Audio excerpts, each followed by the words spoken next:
வீட்டுமனை பட்டா, சாதி சான்றிதழ் உள்ளிட்ட கோரிக்கைகளை வலியுறுத்தி தமிழ்நாட்டின் பல்வேறு இடங்களில் பழங்குடியினர் போராட்டத்தில் ஈடுபட்டார்கள்.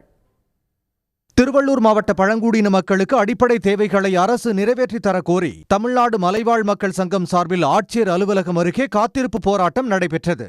இதில் 98 கிராமங்களைச் சேர்ந்த 100க்கும் மேற்பட்ட பழங்குடியின மக்கள் கலந்து கொண்டு கோரிக்கைகளை வலியுறுத்தி முழக்கங்கள் எழுப்பினர். நீர்நிலை சம்பந்தப்பட்ட பகுதியில் அரசுக்கு ஆட்சேபனை இல்லை என்றால் பட்டா வழங்கலாம் என்று மரியாதை கூட அமுத IAS அவர்கள் அறிவித்திருக்கிற அத்தகைய திட்டங்கள் இந்த பகுதிக்கும் பொருந்தும். பெல்ட் ஏரியா என்று சொல்வார்கள், அது நீக்கப்பட்டிருக்கிறது. அந்த அடிப்படையில் இவர்களுக்கு பட்டா வழங்குகின்ற பணியை மாவட்ட ஆட்சியர் செய்யவில்லை என்றால் எங்களுடைய காத்திருப்பு போராட்டம் தொடரும். பட்டா கிடைக்கிற வரை நாங்கள் யாரும் இந்த இடத்தை விட்டு அகல மாட்டோம். வன உரிமை சட்டத்தை முழுமையாக அமல்படுத்த வேண்டும் என்பது உள்ளிட்ட கோரிக்கைகளை வலியுறுத்தி தமிழ்நாடு மலைவாழ் மக்கள் சங்கத்தினர் கோவை மாவட்ட ஆட்சியர் அலுவலக நுழைவாயிலில் காத்திருப்பு போராட்டத்தில் ஈடுபட்டனர்.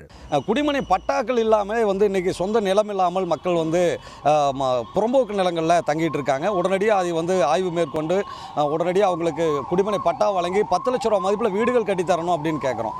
இதேபோல் திருவண்ணாமலை மாவட்டம் ஆரணி, தருமபுரி மாவட்டம் அரூர், திண்டுக்கல் மாவட்டம் பழனி உள்ளிட்ட இடங்களில் பழங்குடியினர் போராட்டத்தில் ஈடுபட்டனர். உடனுக்குடன் செய்திகளை தெரிந்து கொள்ள சன் நியூஸ் பெல் ஐகானை கிளிக் பண்ணுங்க.